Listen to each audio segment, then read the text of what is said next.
The gun was pointed directly at her face. Jane never imagined her life would end like this, in a dark parking garage, staring down the barrel of a weapon held by a man she didn't even know. But that was the consequence of accidentally sleeping with the Korean Mafia. Her name was Jane, and one terrible decision had dragged her into a world she never knew existed. A world of danger, obsession, and a love so intense it nearly destroyed her. If you're ready for this wild ride, hit that subscribe button and buckle up. Trust me, you won't believe where this goes.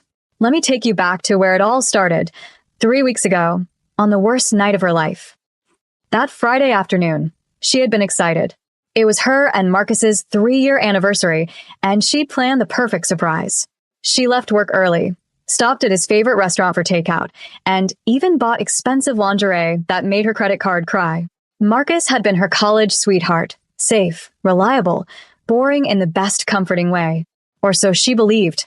She practically skipped up the stairs to their apartment, balancing the food in one hand while searching for her keys with the other. Her mind was full of thoughts about how lucky she was, how stable her life felt. She had no idea how wrong she was. Jane unlocked the door quietly, hoping to surprise him. The apartment was oddly silent, no TV, no music. Maybe he was napping. She set the food down on the kitchen counter and headed toward the bedroom. That was when she heard it. A sound that froze the blood in her veins. A woman's laugh, coming from their bedroom. Her legs carried her forward on pure instinct. She pushed the door open, and her entire world shattered. Marcus was in their bed, with Sarah, her best friend since sophomore year of college. Sarah, who had been maid of honor at her sister's wedding.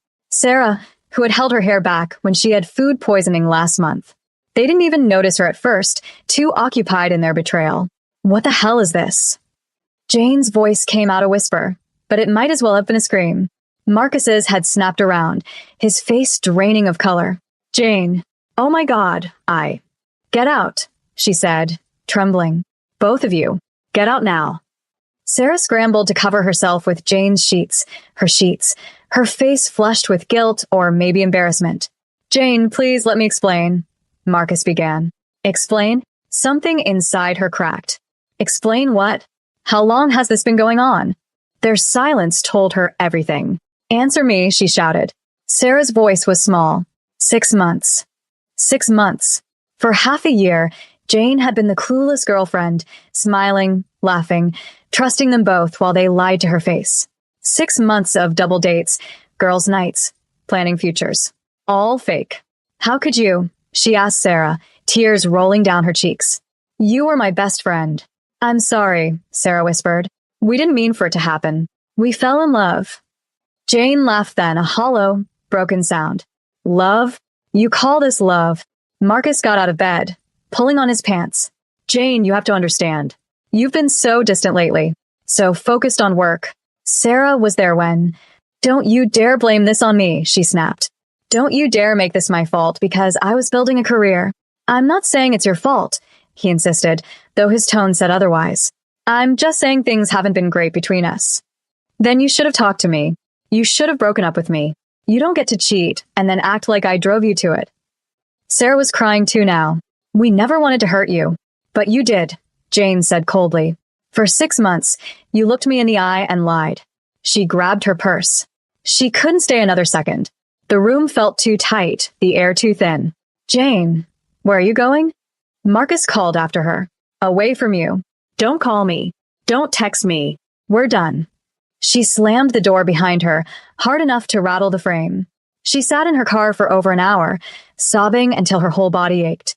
Everything she thought she knew, her relationship, her closest friendship, was gone in an instant. Her phone buzzed constantly. Messages from Marcus. From Sarah. She blocked them both without reading any of it. Then a new text came in. Monica, her coworker. Hey girl, still on for drinks tonight. She had forgotten completely.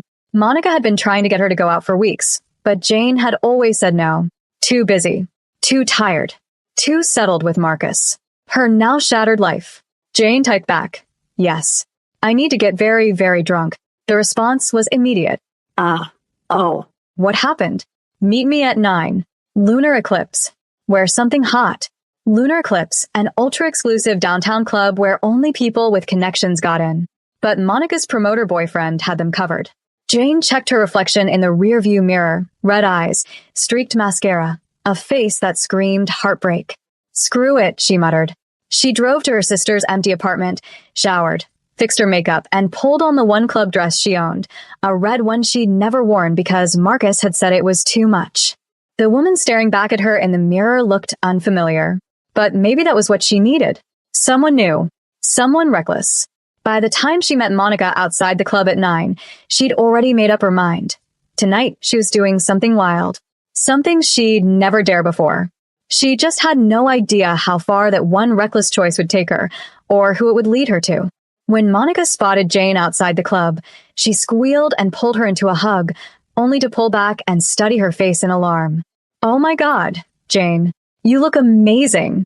Wait, have you been crying? What happened? I caught Marcus cheating on me with Sarah, Jane said flatly. Monica's jaw dropped. Sarah? Your Sarah? Best friend Sarah?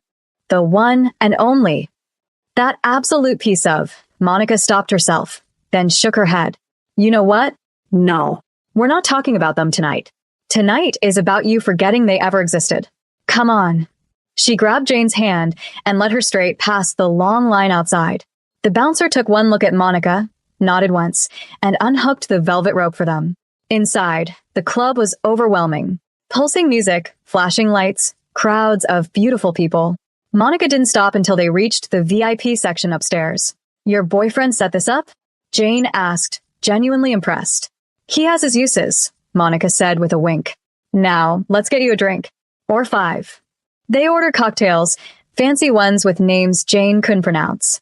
She gulped the first down too fast. Easy there, Monica laughed. We've got all night. But Jane didn't want to take it easy.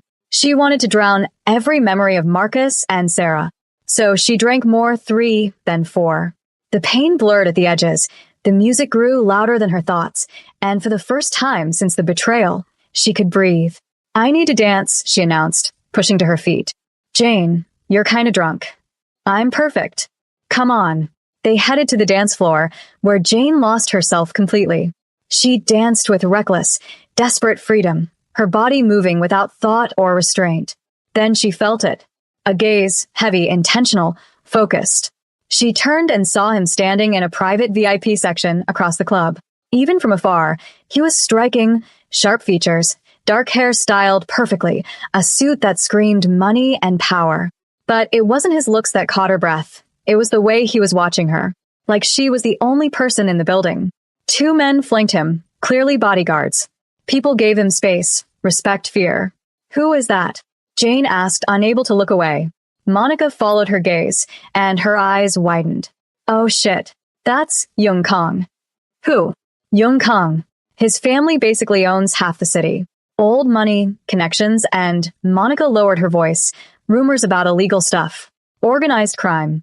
Jane should have been scared, but heartbreak and alcohol made her bold. She held his gaze. A small smile tugged at his mouth. He said something to one of his guards, who immediately walked toward the bar. Jane, what are you doing? Monica hissed. I have no idea.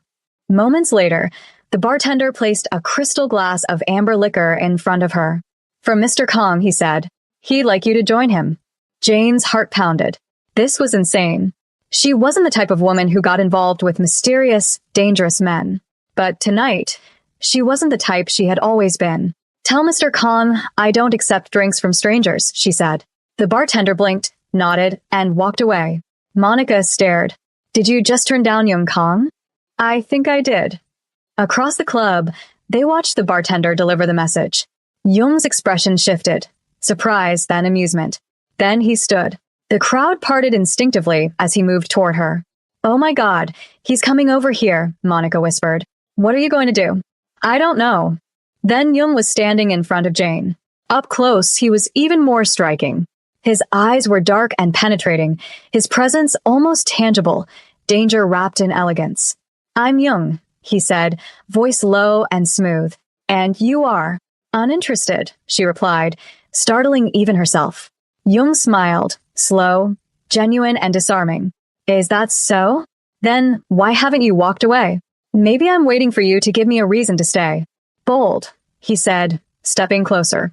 His cologne was intoxicating. I like that. So, if you don't accept drinks from strangers, what do you accept? Honesty. All right. His gaze held hers. Honestly, I haven't been able to take my eyes off you since you walked in. You dance like you're trying to forget something painful. The words hit too close to home. Maybe I am. Want to tell me about it? Not particularly. Then let me help you forget. He held out his hand. Dance with me. No drinks. No pressure. Just a dance. Jane stared at his hand, then at him. Everything rational screamed no. But rationality had gotten her nowhere. So she took his hand. Electricity shot through her at the contact. He led her to the dance floor, moving with effortless confidence. His hand settled on her waist, firm but not forceful. The music slowed, sensual and intimate.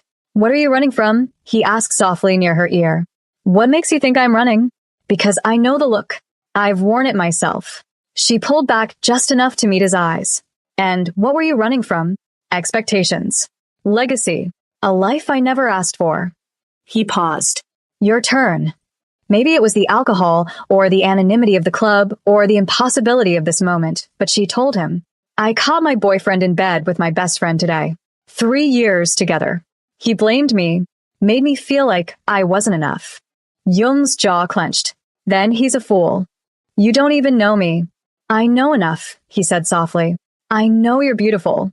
I know you're strong. Most people would be home crying, not here dancing. And I know anyone who made you feel like you weren't enough doesn't deserve you. Her breath hitched. You're very smooth, Jung Kong. I'm honest, he replied. You said that's what you accept. The song ended, but neither of them moved. Jane and Jung danced for what felt like hours, though it could have been minutes. Time stretched and folded around them. Each song pulled them closer, and every time Jung's hands found her waist, she felt a sense of belonging she hadn't realized she'd been missing. When he looked at her, she felt seen in a way Marcus had never managed. Between the songs, they talked, really talked. Jung spoke of the intense expectations tied to his family name, of responsibilities that felt more like shackles than privilege. The kind of life that looked perfect from the outside but suffocated him from within. Jane told him about her office job, her simple dreams, how she had always played it safe until safe betrayed her so brutally. Sometimes safe is the most dangerous thing, Jung said quietly. It makes you think you're protected when you're really just stuck. Is that what you are? She asked. Stuck. His expression darkened. In ways you can't imagine. There was a painful honesty in his eyes, something haunted. Something that resonated with the broken pieces inside her. They were both trapped, just in different cages. Come with me, Jung said suddenly, taking her hand. Where? Somewhere quieter, where we can actually hear each other. Jane glanced back at Monica, who was dancing with a stranger. Monica caught her eye, flashed a thumbs up, and Jane mouthed that she would text her. Monica nodded without missing a beat. Jung led her through the crowd, never releasing her hand. People parted instinctively at his presence, casting curious glances as he guided her to a door marked private. Are we allowed back here? Jane asked. I own 20% of this club, Jung replied calmly. I'm allowed anywhere. They climbed a staircase that led to a rooftop terrace Jane hadn't known existed. The roar of the club became a faint thrum beneath them. Up here, only the cool night air and the distant hum of the city remained. She walked to the edge of the terrace. The city stretched out infinitely below them, glittering like scattered stars. Wow, she said softly. I come up here to think, Jung explained, leading her to a seating area. When the world downstairs gets too loud. He fetched 2 bottles of water from a mini fridge. Drink. You'll thank me later. She laughed. Planning for my hangover? Something like that. They sat in silence for a while, just taking in the view. Then Jung turned toward her. Can I ask you something, Jane? You remembered my name. Of course. Why wouldn't I? Most men at clubs didn't bother remembering names. Jung wasn't like most men. What did you want to ask? She said. What would you do right now if you could do anything? No consequences. No expectations. Nothing holding you back. Jane thought for a moment. Honestly, I'd do something completely out of character. Something that proves I'm not the boring, predictable girl who got cheated on because she played it safe. And what would that be? She met his gaze. Months, maybe years, of holding back, of being sensible, of living inside neat lines had led to this moment. I'd leave this rooftop with you, she said quietly. Go somewhere, anywhere, and forget about tomorrow. Jung's expression shifted, surprise, heat, and something darker flickering in his eyes. Jane, you've been drinking. I don't want you to regret. I know exactly what I'm saying. She moved closer. I'm not drunk anymore. Your water plan worked, and I still want this. You don't know anything about me. I know enough. I know you make me feel alive, for the first time in a long time. Her voice softened.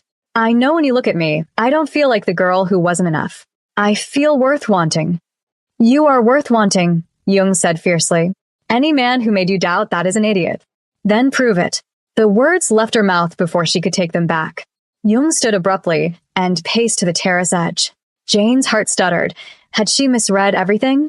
But then he turned, and the seriousness in his eyes made her breath catch. If we do this, he said carefully, you need to understand something. I'm not a good man. My life is complicated in ways you can't imagine. I can offer you tonight, but I can't promise tomorrow. I'm not asking for tomorrow, she whispered. Tomorrow I deal with my ruined life. Tonight, I want to feel something else. Anything else.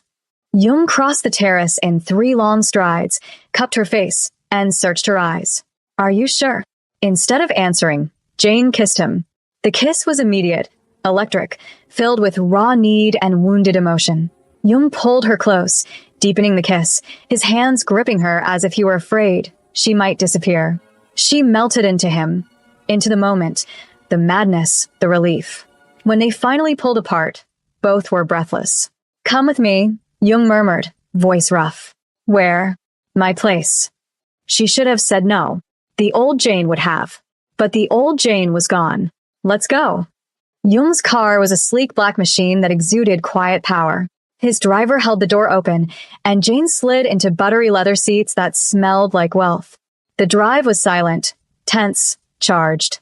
Jung's hand rested on her thigh, firm and warm. She leaned into the feeling, letting it drown out everything else. His building towered high above the city, in one of the wealthiest districts. They passed a doorman who greeted Jung respectfully and entered a private elevator that took them straight to the penthouse. When the doors opened, Jane gasped. Floor-to-ceiling windows wrapped around the entire space, revealing a glittering cityscape. Everything inside, the furniture, the art, the lighting, was impossibly elegant. Jung, this is too much, he asked, a hint of vulnerability in his voice. It's incredible. He relaxed a fraction. Can I get you water? Something else. She stepped closer. Stop being polite. We both know why we're here. I'm trying to be a gentleman. I'm not looking for a gentleman. Her voice lowered. I'm looking for you. Something inside him snapped. He pulled her against him, kissing her hard, and she returned the kiss with equal desperation. Clothes fell away as they stumbled toward his bedroom, shedding layers and logic both. At the edge of the bed, Jung paused. Last chance. Tell me to stop. Don't you dare, she whispered, pulling him down with her. What followed was everything Jane needed. Intense, tender, consuming. Jung treated her like she mattered, like she wasn't broken, like she wasn't disposable. For hours, the world shrank to just them. Afterward, they lay tangled together, her head on his chest, listening to his heartbeat. Thank you, she whispered. For what? For making me feel like I matter. Jung tilted her chin up gently. You do matter, Jane. Don't forget that. She smiled, exhaustion settling over her. Her eyes drifted shut as Jung pulled her closer, wrapping his arms around her protectively. She fell asleep feeling safer than she had in years. She didn't yet know that safety was only an illusion. Jane woke to sunlight spilling through floor-to-ceiling windows and a pounding headache that reminded her exactly why she didn't usually drink 4 cocktails in one night. For a blissful moment, she didn't remember where she was. Then everything came flooding back. Marcus and Sarah, the club, Jung Kong, and the reckless decision she'd made. She bolted upright, instantly regretting the movement as her head throbbed. The unfamiliar room confirmed the truth. She had gone home with a complete stranger. A very dangerous stranger, if Monica's warnings were accurate. Jung wasn't in bed beside her. The sheets were cold, meaning he'd been gone for a while. Part of her felt relieved. No awkward morning after conversation, but another part felt strangely disappointed. Her clothes, which she faintly remembered flinging across the room, were now neatly folded on a chair. Someone had picked them up. Thoughtful or creepy, she couldn't decide. She dressed quickly, hands shaking. What had she been thinking? Young Kong wasn't just any man. He was someone Monica believed was connected to organized crime. She needed to leave before this turned into something even more complicated. She crept out of the bedroom. Daylight revealed just how extravagant the penthouse truly was. Clean lines, glass, luxury everywhere. A handwritten note on the counter caught her eye beside a plate of croissants and fruit. Jane had to leave early for a meeting. Breakfast is here. Please eat something before you go. Last night was extraordinary. Jay. A sleek, minimal business card lay beside it, showing only a phone number. No name. No company. She stared at it, conflicted, then left it behind. Reaching the elevator, she realized she needed a code to operate it. Of course. Panic built in her chest until a suited man, one of Jung's guards, appeared. Miss Jane, he said politely. May I help you? I need to leave. The elevator. He entered a code. Have a good day, Miss Jane. Once inside the elevator, Jane pulled out her phone. 12 missed calls from Monica. 6 frantic texts. She replied that she was fine and asked if she could stay at her place. Monica responded immediately, demanding details. The Uber ride to Monica's apartment gave Jane too much time to think. She knew she'd been reckless, but for the first time since catching Marcus and Sarah, she didn't feel like a victim. She felt in control, a feeling she hadn't realized she'd missed. Monica practically dragged her inside. Tell me everything. Are you hurt? Did he? Monica breathed. I'm okay. Monica studied her, then relaxed. You look good. Shockingly good. I feel different, Jane admitted, collapsing onto the couch. After a shower, coffee, and Chinese takeout, she told Monica everything, minus the intimate details. When she finished, Monica sat back, stunned. Wow.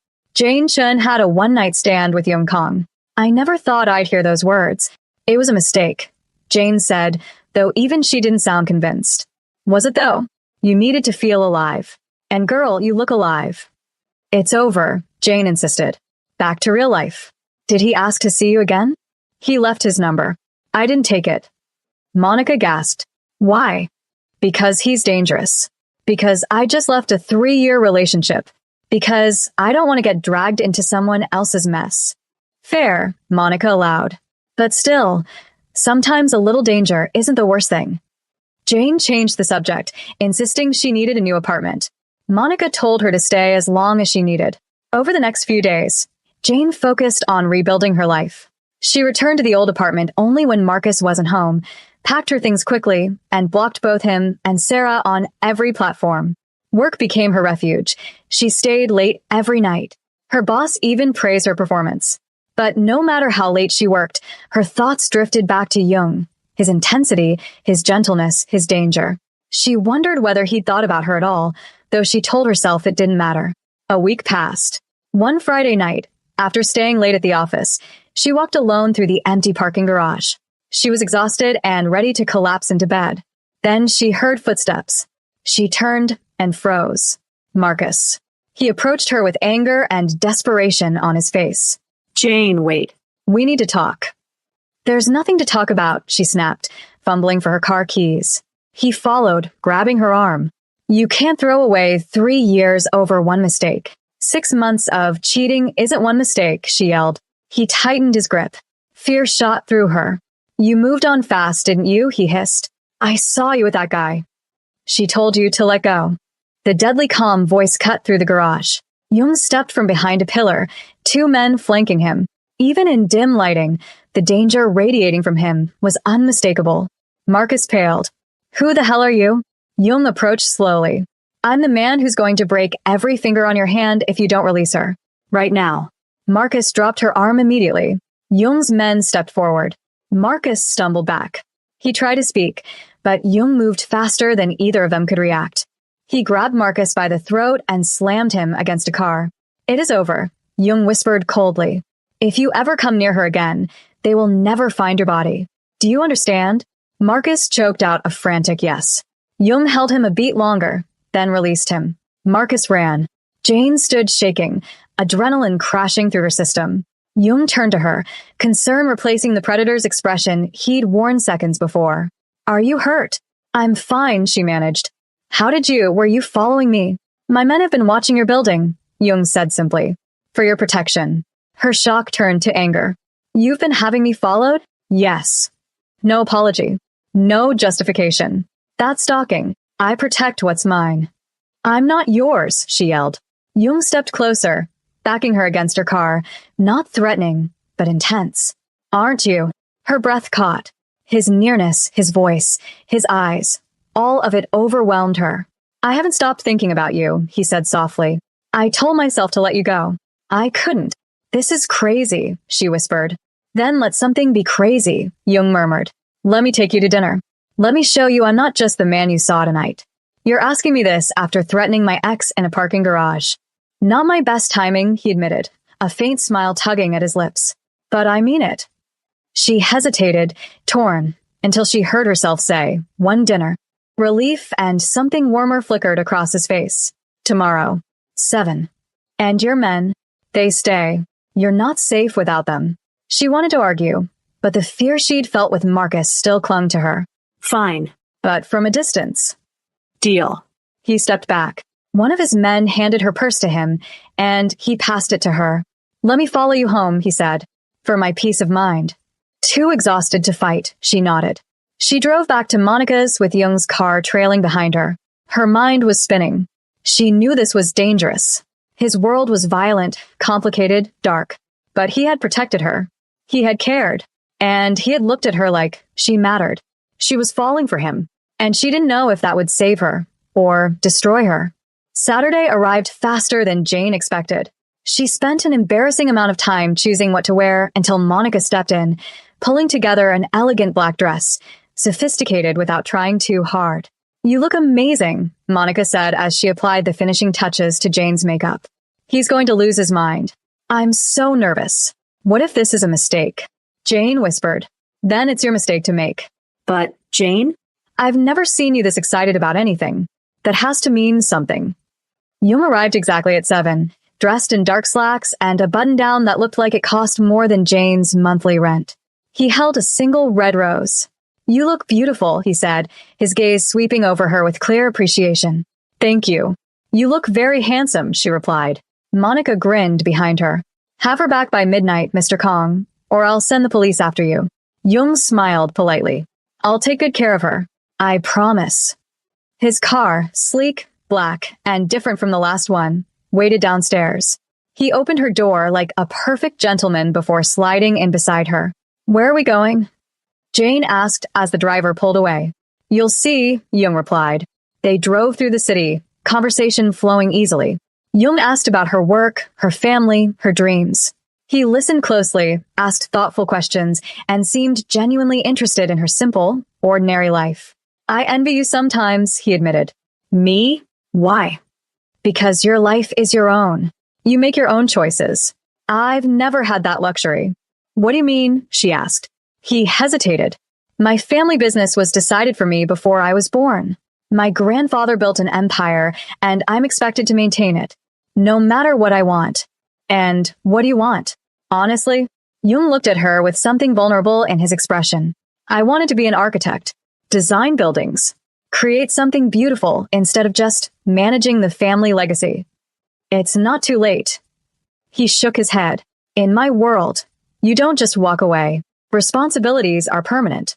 Before Jane could say more, they arrived at one of the most exclusive restaurants in the city, the kind that required reservations months in advance. Jung, this is too much, he asked carefully. I was going to say incredible. Inside was even better. The hostess greeted Jung by name and led them through the crowded dining room to a private terrace at the back, decorated with candles and fairy lights. The whole terrace is ours for the night, Jung explained. I wanted privacy, so we could actually talk. Over dinner, the best meal Jane had ever eaten, they shared stories. Jung opened up about the crushing expectations of his family. Jane told him about her childhood, her parents' divorce, her desire to travel the world. Where would you go first? Jung asked. Italy. Rome. To see the Colosseum, the Sistine Chapel, and eat real pasta. I could take you there. Jane laughed. Jung, We barely know each other. I could change that. If you let me. The intensity in his eyes made her breath hitch. What are you asking? I'm asking you to give this a real chance. Not just one dinner. See where this goes. Your life is complicated, she whispered. It is. But with you, it feels simple. When I'm with you, I'm just me. Jane hesitated. I don't know anything about your world. Good. Keep it that way as long as possible. He reached across the table and took her hand. I know this is fast. I know it's intense. But I haven't felt this way about anyone. Ever. Her heart pounded. It was insane. But the pull between them was undeniable. Okay, she whispered. We can see where this goes. But you have to promise me something. Anything. No secrets. If things get dangerous, if it becomes something I can't handle, tell me. Jung's expression flickered, but he nodded. I promise. No secrets. It was the first lie he ever told her. When he drove her home afterward, he walked her to Monica's door. At the threshold, he pulled her close. Thank you for tonight. Thank you for dinner. It was perfect. Can I see you again? Tomorrow? She laughed softly. Eager, aren't you? When I want something, I don't waste time. He kissed her, soft, sweet, promising. When they pulled apart, she was smiling. She didn't know someone across town had seen the kiss. Someone who saw her as a weakness, a vulnerability to exploit. The next week was a dream. Jung and Jane saw each other almost every day, coffee, lunches, dinners. He was attentive, charming, and surprisingly normal when he wasn't the intimidating heir to his family empire. At his office, she saw a different side of him. Professional, commanding, respected. But she also noticed the shadows. Hushed phone calls in Korean that hardened his expression. Men in suits whispering urgently before disappearing. People who looked at him with fear disguised as respect. She tried not to think about it. She should have. 2 weeks after their first date, Jung was stuck in a late meeting. Jane stayed home with Monica for a girls' night. Pizza, wine, and a terrible romantic comedy. Then her phone buzzed. Meeting running long. Miss you. Stay safe. Jane smiled. Miss you too. Don't work too hard. Monica caught the look on her face. You're falling for him, aren't you? Maybe, Jane admitted. Is that stupid? Probably. But you look happy. Hours later, when Monica went to bed, Jane headed to her own room, but froze. Her room was destroyed. Clothes everywhere. Drawers pulled out. Mattress overturned. Her laptop smashed. And on the wall, sprayed in red paint. Stay away from Kong or die. Her phone rang. Unknown number. Jane Chun. A distorted voice said, Consider this your only warning. Who is this? Someone who knows you've been spending time with Young Kong. That's a mistake. Walk away now, or next time, it won't just be your room that gets destroyed. The call ended. Jane's whole body shook. Then Monica screamed from her bedroom window. 3 men stood across the street, staring up at their apartment. Jung called moments later. Are you hurt? He demanded. No, but someone trashed my room. Someone threatened me. There are men outside. I know. I'm 5 minutes away. Lock the door. Don't let anyone in except me. He hung up. His arrival was loud and urgent. 2 guards flanked him as he swept Jane into his arms and checked her for injuries. When he saw the threat on her wall, his face hardened. Pack a bag, he said. You're coming with me. What? No. This isn't a request. Someone declared war, and you're in the crossfire. When she demanded answers, Jung finally confessed. His family business was not entirely legitimate. He had been trying to clean it up. His uncle wanted the old criminal routes restored. They had been in a shadow war for months.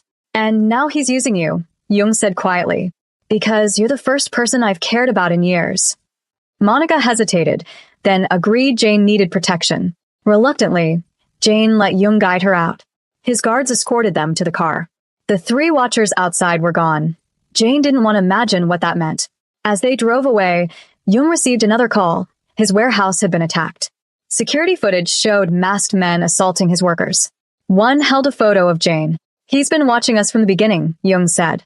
He planned this. He's using you to distract me. They reached a massive estate outside the city. High walls, armed guards, surveillance everywhere. A fortress. Welcome to my family home, Jung said. You'll be safe here. I promise. Jane stared at the imposing mansion as they pulled in. She had fallen for Young Kong, and now she was trapped in his dangerous world. The only question was whether she would survive it. If you've made it this far in the story, you're amazing. Don't forget to subscribe so you don't miss part 2, because trust me, things are about to get so much more intense. Drop a comment and tell me, is Jung worth all this danger? Would you stay or leave?